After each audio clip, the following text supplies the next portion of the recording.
Temu lagi di hot room. Oke, di segmen terakhir ini minta pesan dari narsumu kepada masyarakat, terutama dari Pak Polisi dulu. Sebaik apa himbauan Bapak ke masyarakat agar jangan seperti ini terulang? Baik, terima kasih Bang. Sebenarnya bagi kami seperti yang disampaikan kepedulian sosial. Jadi kalaupun memang melihat ada sesuatu yang janggal, terus kemudian diyakini ini melanggar hukum, jangan ragu-ragu untuk segera melaporkan. Jadi jangan kalau tahu jangan ragu-ragu untuk lapor. Jangan ragu-ragu untuk melaporkan di 110 minimal kalau tidak tahu. Berapa? 110. 110 itu hotline siapa center, tuh? Hotline center Polri. Hah? Hotline center Polri. Seluruh Indonesia kalau punya 110 akan nyampe ke kantor polisi Polres terdekat. Wah, 110 jangan lupa ya. Kalau kalian sakit hati gara-gara cintanya gua tolak, jangan dong lapor ke sana.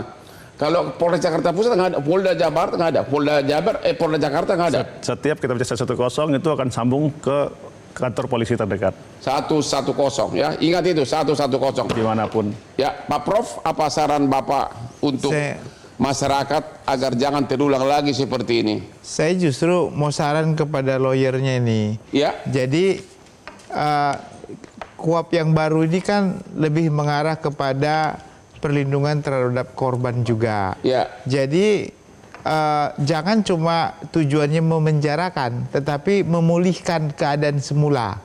Caranya seperti apa? Minta laporan ke LPSK supaya ada restitusi dan juga ganti. Supaya ada apa? Restitusi. Minta uang gitu. Iya. Karena kan korban ini harus dipulihkan keadaannya. Ya. Dengan trauma dan segala macam itu kan. Dia kan perlu biaya untuk pengobatan. Itu tanggung jawab pelaku. Biar nanti dihitung kira-kira. Itu berapa. Maksudnya disatukan dalam laporan polisi atau gimana? LP? Iya, nanti disertakan. Nanti itu kan jaksa nanti juga akan memohonkan itu sebagai hukuman. Jadi hukuman sekarang bukan hanya hukuman terhadap pidana badannya saja penjara, tetapi ganti rugi. Ganti rugi didapat tapi secara pidana gitu ya? Iya, nanti jadi tidak harus secara perdata gitu kan? Iya, nanti dihitung semua kemungkinannya. Seperti kan sudah banyak kasus-kasus yang sudah terjadi. Iya. Yang dulu juga sudah ada. Jadi sudah bisa dimintakan supaya nanti. Oke, jadi siapkan itu agar bisa juga putusan pidana nanti juga mencakup juga ganti rugi. Ucapan terakhir dari Bapak? Siap.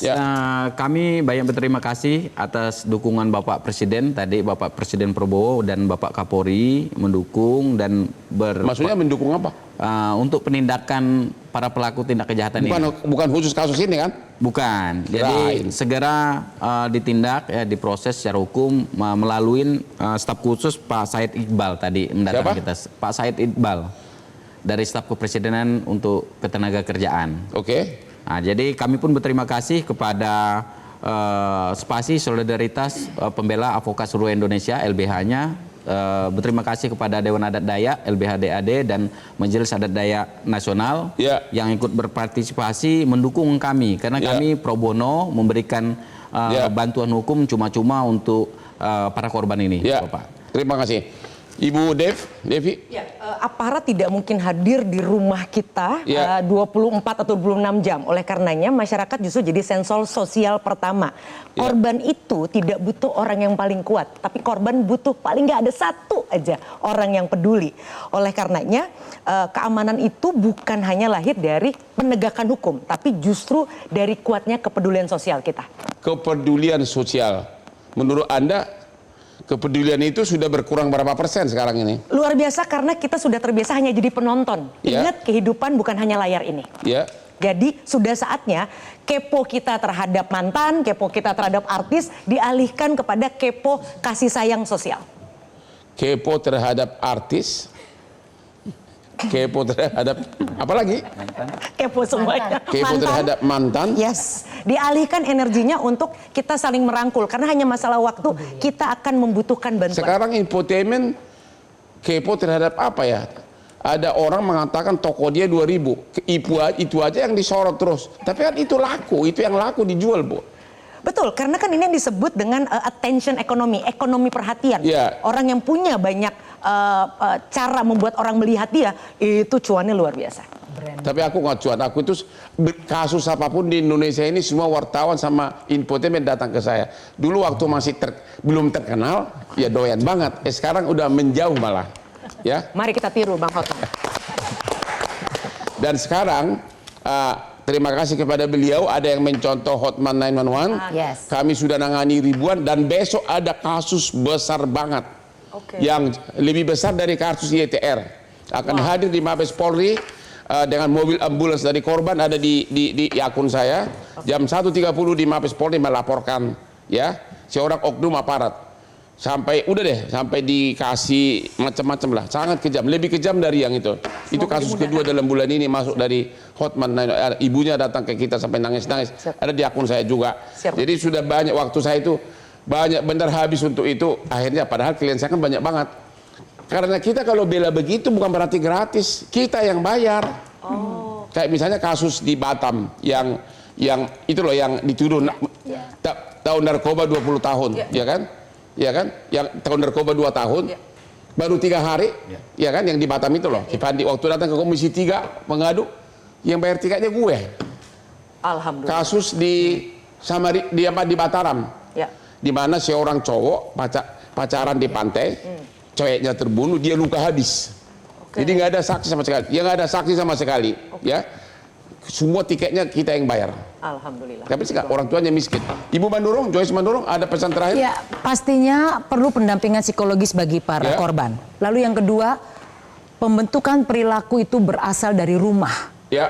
Pentingnya orang tua itu belajar tentang pengasuhan, menegakkan ketegasan untuk sikap salah dan benar, sehingga anak-anak itu belajar punya hati nurani dan kepedulian pada orang lain. Punya itu hati nurani dan kepedulian. Yes. Gimana Pak dosen kita profesor ini? Di Fakultas Hukum diajarkan nggak ini punya hati nurani dan kepedulian? Atau murid itu Anda ajarin agar cepat punya Lamborghini seperti Hotman? Ya, Bang Hotman ini salah satu idola daripada mahasiswa-mahasiswa Fakultas Jadi Hukum. ambisi masuk Fakultas Hukum, ya gitu ya? Mereka sih sebenarnya menyatakan bahwa masuk Fakultas Hukum itu, apalagi masuk Fakultas UPH itu menjanjikan begitu. Ya. Nanti kemungkinannya bisa maju, dan sebenarnya yang paling penting adalah bagaimana mereka mengimplementasikan ilmu hukumnya, bukan hanya untuk kekayaannya saja, yang tadi untuk membela rakyat itu.